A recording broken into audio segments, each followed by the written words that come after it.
Bonsoir à tous et bienvenue sur D8 pour un nouveau voyage au bout de la nuit, une nouvelle soirée littéraire. Je suis ravie de vous retrouver ce soir pour vous continuer la lecture des Filles du Feu de Gérard de Nerval, qui est une des figures importantes du romantisme français. Donc c'est un recueil qui se compose de nouvelles et de poèmes qui est paru en janvier 1854, alors que Nerval était interné dans la clinique du docteur Émile Blanche. Donc, il se compose d'une dédicace d'Alexandre Dumas, de 8 nouvelles, Angélique, Sylvie, Chansons et légendes de Valois, Jémie, Octavie, Isis, Corilla et Émilie, et d'un ensemble de 12 sonnets, les Chimères. Donc voilà, je viens d'apprendre à lire, donc je sors de l'école et je voulais vous faire une petite lecture, ça me faisait plaisir.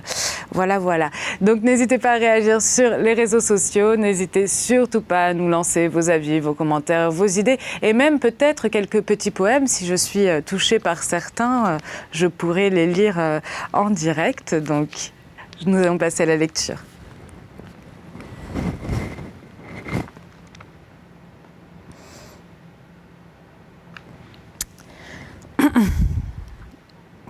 Je m'arrête, monsieur. Cette discussion serait une scène de Molière ou une de ces analyses tristes de la folie humaine qui n'ont été traitées gaiement que par Erasme.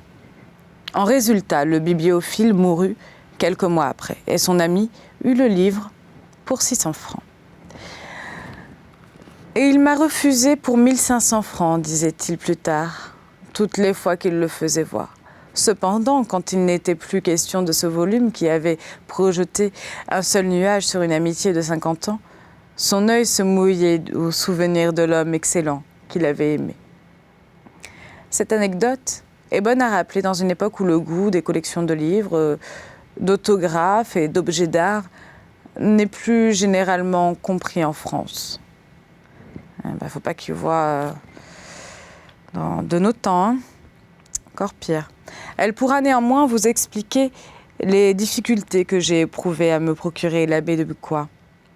Samedi dernier, à 7h, je revenais de Soissons, où j'avais cru pouvoir trouver des renseignements sur les Bucquoy, afin d'assister à la vente faite par Teschner de la bibliothèque de M. Motelet, qui dure encore et sur laquelle on a publié avant-hier un article dans l'Indépendance de Bruxelles.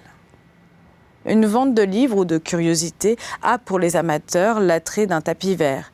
Le râteau du commissaire qui pousse les livres et ramène l'argent rend cette comparaison fort exacte.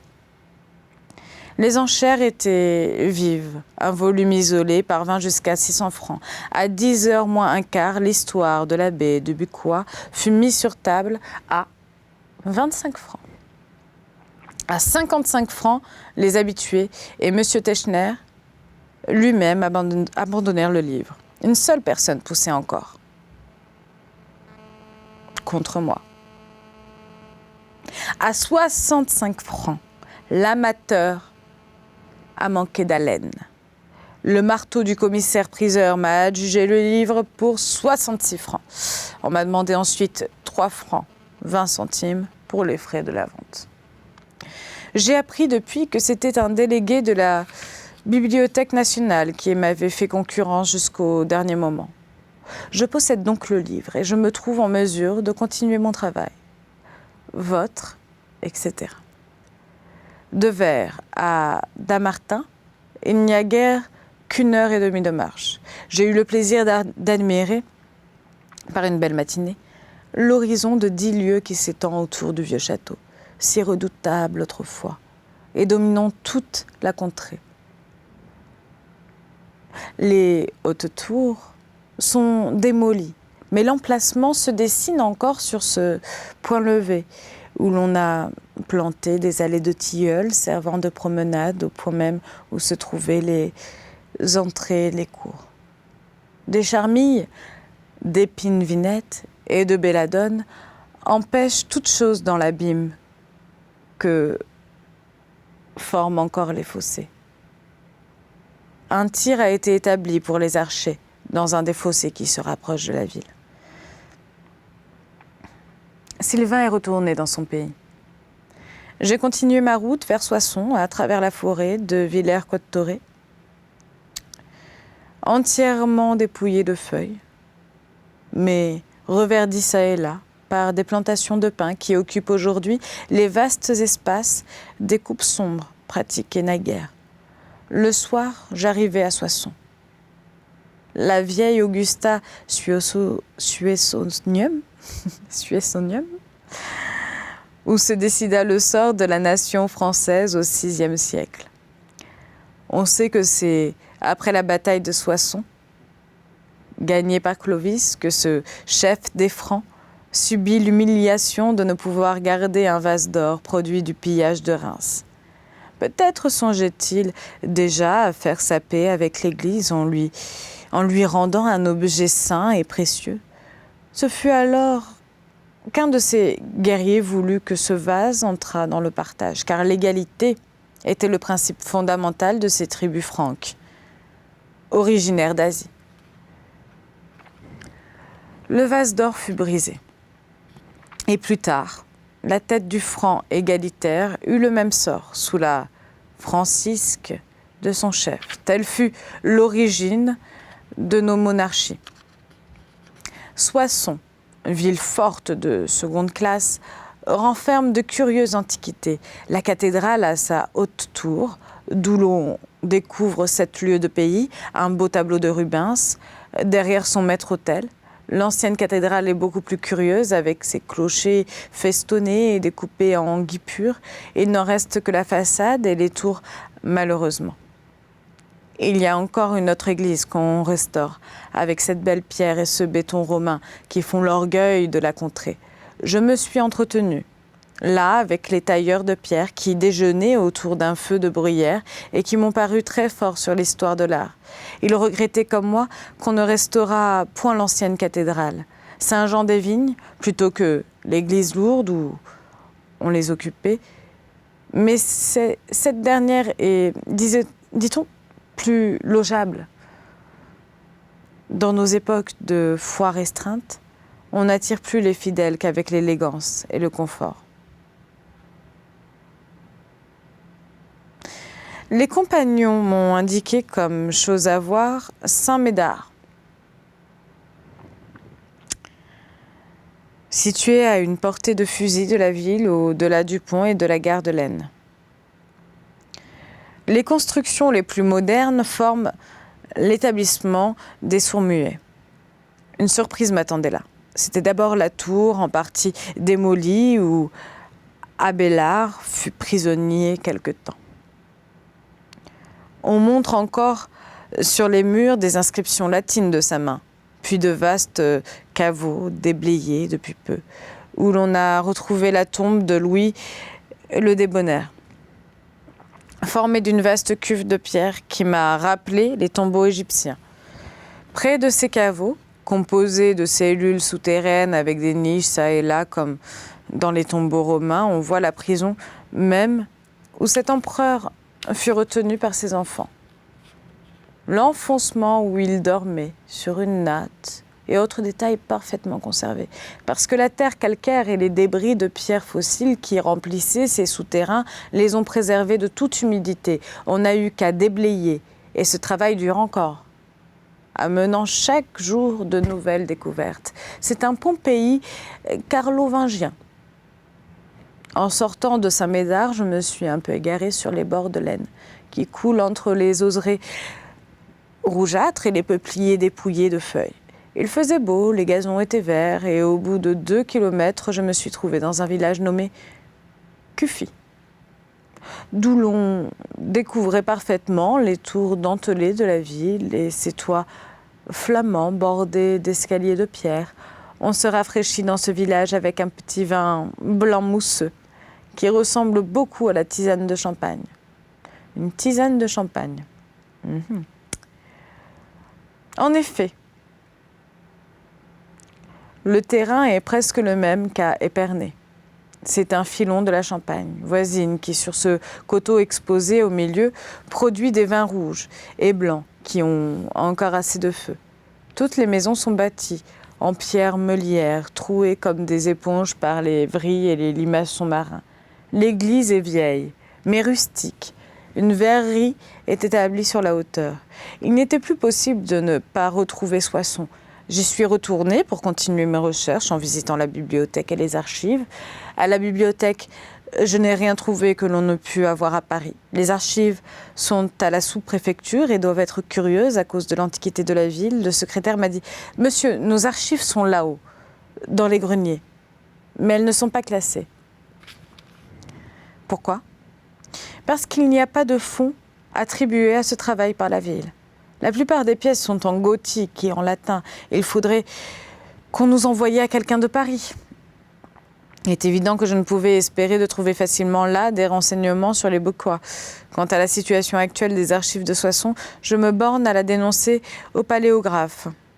Si la France est assez riche pour payer l'examen des souvenirs de son histoire, je serais heureux d'avoir donné cette indication. Je vous parlerai bien encore de la grande foire qui avait eu lieu en ce moment dans la ville, du théâtre où l'on jouait Lucrèce Borgia, des mœurs locales assez bien conservées dans ce pays situé hors du mouvement des chemins de fer, et même de la contrariété qu'éprouvent les habitants par suite de cette situation. Ils ont espéré quelque temps être rattachés à la ligne du Nord, ce qui eût produit de fortes économies.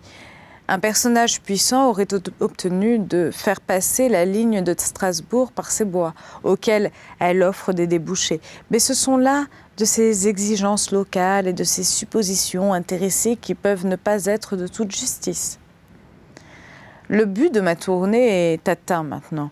La diligence de Soissons à Reims m'a conduit à Braine. 1 heure après, j'ai pu gagner Longueval, le berceau des Bucquois. Voilà donc le séjour de la belle Angélique et le château chef de son père, qui paraît en avoir eu autant que son aïeul. Le grand comte de Bucquois a pu en conquérir dans les guerres de Bohême. Les tours sont rasées comme à Dammartin. Cependant, les souterrains existent encore. L'emplacement qui domine le village, situé dans une gorge allongée, a été couvert de construction depuis 7 ou 8 ans. Époque où les ruines ont été vendues, empreint suffisamment de ces souvenirs de localité qui peuvent donner de l'attrait à une composition romanesque et qui ne sont pas inutiles au point de vue positif de l'histoire. J'ai gagné Château-Thierry, où l'on aime à saluer la statue rêveuse du Bon de la Fontaine, placée au bord de la Marne et en vue du chemin de fer de Strasbourg. Réflexion. Et puis, c'est ainsi que Diderot commencer un conte, me dira-t-on. Allez toujours. Vous avez imité Diderot lui-même, qui avait imité Sterne, lequel avait imité Swift, qui avait imité Rabelais, lequel avait imité Merlin-Cocaille, qui avait imité Pétrone, lequel avait imité Lucien. Et Lucien en avait imité bien d'autres, quand ce ne serait que l'auteur de l'Odyssée, qui fait promener son héros pendant 10 ans autour de la Méditerranée pour l'amener enfin à cette fabuleuse Ithaque, dont la reine, entourée d'une 50aine de prétendants, défaisait chaque nuit ce qu'elle avait tissé le jour. Mais Ulysse a fini par retrouver Ithaque. Et j'ai retrouvé l'abbé de Bucquois. Parlez-en. Je ne fais pas autre chose depuis un mois. Les lecteurs doivent être déjà fatigués. Du comte de Bucquois, le ligueur. Plus tard généralissime des armées d'Autriche. De monsieur de Longueval de Bucquois et de sa fille Angélique, enlevée par la Corbinière. Du château de cette famille dont je viens de fouler les ruines. Et enfin, de l'abbé comte de Bucquois lui-même, dont j'ai rapporté une courte biographie, et que M. d'Argenson, dans sa correspondance, appelle le prétendu abbé de Bucquois. Le livre que je viens d'acheter, à la vente motelée, vaudrait beaucoup plus de 66 francs 20 centimes s'il n'était cruellement rogné. La reliure toute neuve porte en lettres d'or ce titre attrayant. Histoire du sieur abbé comte de Bucquois, etc. La valeur de l'in 12 vient peut-être de 3 maigres brochures en vers et en prose composées par l'auteur et qui, étant d'un plus grand format, ont les marges coupées jusqu'au texte, ce qui cependant reste lisible. Le livre a tous les titres cités déjà, qui se trouvent énoncés dans Brunet, dans Quérard et dans la bibliographie de Michaud. En regard du titre est une gravure représentant la Bastille, avec ce titre au-dessus, l'enfer des vivants. Et cette citation, Facilis descensus, Averni. On peut lire l'histoire de l'abbé de Bucquoy dans mon livre intitulé Les Illuminés, Paris, Victor Lecoux. On peut consulter aussi l'ouvrage In-12 dont j'ai fait présent à la Bibliothèque impériale. Alors, il y a une petite note, ou alors c'est un changement d'écriture. Je me suis peut-être trompée dans l'examen de l'écution du fondateur de la chapelle de Chailly. On m'a communiqué des notes sur les abbés de Chailly, Robert de la Tourette notamment, qui fut abbé là de 1501 à 1522. Fit de grandes restaurations. On voit sa tombe devant le maître-autel. Ici arrivent les Médicis, Hippolyte d'Este, cardinal de Ferrare et Aloy d'Este. Ensuite, Louis cardinal de Guise, Charles-Louis de Lorraine. Il faut remarquer que les d'Este n'ont qu'un alérion au 2 et au 3, et que j'en ai vu 3 au 1 et au 4 dans l'écusson écartelé. Charles II, cardinal de Bourbon, depuis Charles X l'Ancien, lieutenant général de l'Île-de-France depuis 1551, eut un fils appelé Poulain. Je veux bien croire que ce cardinal roi eut un fils naturel, mais je ne comprends pas les 3 alérions posés 2 et 1. Ceux de Lorraine sont sur une bande. Pardon de ces détails, mais la connaissance du blason est la clé de l'histoire de France. Les pauvres auteurs n'y peuvent rien. Je pense que c'est une petite note donc, de l'auteur. Nous allons passer à la nouvelle Sylvie, qui est l'une de ses nouvelles les plus connues. Souvenir du Valois. 1. Nuit perdue. Je sortais d'un théâtre, où tous les soirs je paraissais aux avant-scènes en grande tenue de soupirant. Quelquefois tout était plein, quelquefois tout était vide. Peu m'importait d'arrêter mes regards sur un parterre peuplé seulement d'une trentaine d'amateurs forcés sur des loges garnies de bonnets ou de toilettes surannées. Ou bien de faire partie d'une salle animée et frémissante, couronnée à tous ses étages de toilettes fleuries, de bijoux étincelants et de visages radieux, indifférents au spectacle de la salle, celui du théâtre ne m'arrêtait guère. Excepté lorsqu'à la seconde ou à la 3e scène d'un maussade chef-d'œuvre d'alors, une apparition bien connue illuminait l'espace vide, rendant la vie d'un souffle et d'un mot à ces vaines figures qui m'entouraient. Je me sentais vivre en elle, et elle vivait pour moi seule. Son sourire me remplissait d'une béatitude infinie. La vibration de sa voix, si douce et cependant fortement timbrée, me faisait tressaillir de joie et d'amour. Elle avait pour moi toutes les perfections, elle répondait à tous mes enthousiasmes, à tous mes caprices, belle comme le jour au feu de la rampe qui l'éclairait d'en bas, pâle comme la nuit, quand la rampe baissée la laissait éclairer d'en haut sous les rayons du lustre et la montrer plus naturelle, brillant dans l'ombre de sa seule beauté, comme les heures divines qui se découpent avec une étoile au front sur les fonds bruns des fresques d'Herculanum. Depuis 1 an, je n'avais pas encore songé à m'informer de ce qu'elle pouvait être d'ailleurs. Je craignais de troubler le miroir magique qui me renvoyait son image. Et tout au plus, avais-je prêté l'oreille à quelques propos concernant non plus l'actrice, mais la femme. Je m'en informais aussi peu que des bruits qui ont pu courir sur la princesse d'Élide ou sur la reine de Trébizonde. Un de mes oncles, qui avait vécu dans les avant-dernières années du XVIIIe siècle, comme il fallait y vivre pour le bien connaître, m'ayant prévenu de bonne heure que les actrices n'étaient pas des femmes et que la nature avait oublié de leur faire un cœur. C'est pas vrai ça. Il parlait de celle de ce temps-là, sans doute. Mais il m'avait raconté tant d'histoires de ses illusions, de ses déceptions, et montré tant de portraits sur ivoire, médaillons charmants qu'il utilisait depuis appareils des tabatières, tant de billets jaunis, tant de faveurs fanées, en me faisant l'histoire et le conte définitif que je m'étais habituée à penser mal de toutes, sans tenir compte de l'ordre des temps. Nous vivions alors dans une époque étrange, comme celle qui d'ordinaire succède aux révolutions, aux abaissements des grands règnes.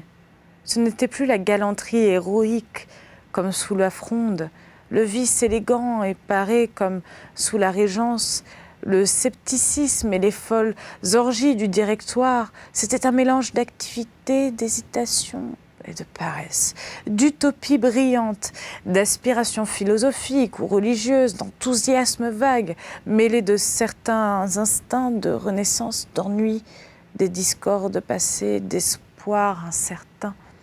Quelque chose comme l'époque de Pérégrinus et d'Apulée. L'homme matériel aspirait au bouquet de roses, qui devait le régénérer par les mains de la belle Isis. La déesse éternellement jeune et pure nous apparaissait dans les nuits et nous faisait honte de nos heures de jours perdus. L'ambition n'était cependant pas de notre âge, et l'avide curé qui se faisait alors des positions et des honneurs nous éloignait des sphères d'activité possibles. Il ne nous restait pour asile que cette tour d'ivoire des poètes où nous montions toujours plus haut pour nous isoler de la foule. À ces points élevés où nous guidaient nos maîtres, nous respirions enfin l'air pur des solitudes.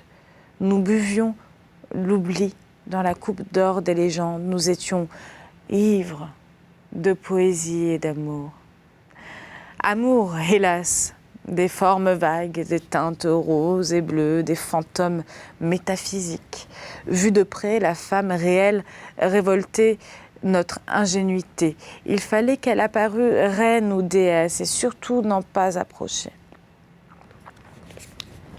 Quelques-uns d'entre nous, néanmoins, prisaient peu ces paradoxes platoniques et à travers nos rêves renouvelés d'Alexandrie, agiter parfois la torche des dieux souterrains, qui éclaire l'ombre un instant de ces traînées d'étincelles. C'est ainsi que, sortant du théâtre avec l'amère tristesse que laisse un songe évanoui, j'allais volontiers me joindre à la société d'un cercle où l'on soupait en grand nombre et où toute mélancolie cédait devant la verve intarissable de quelques esprits éclatants, vifs, orageux, sublimes parfois,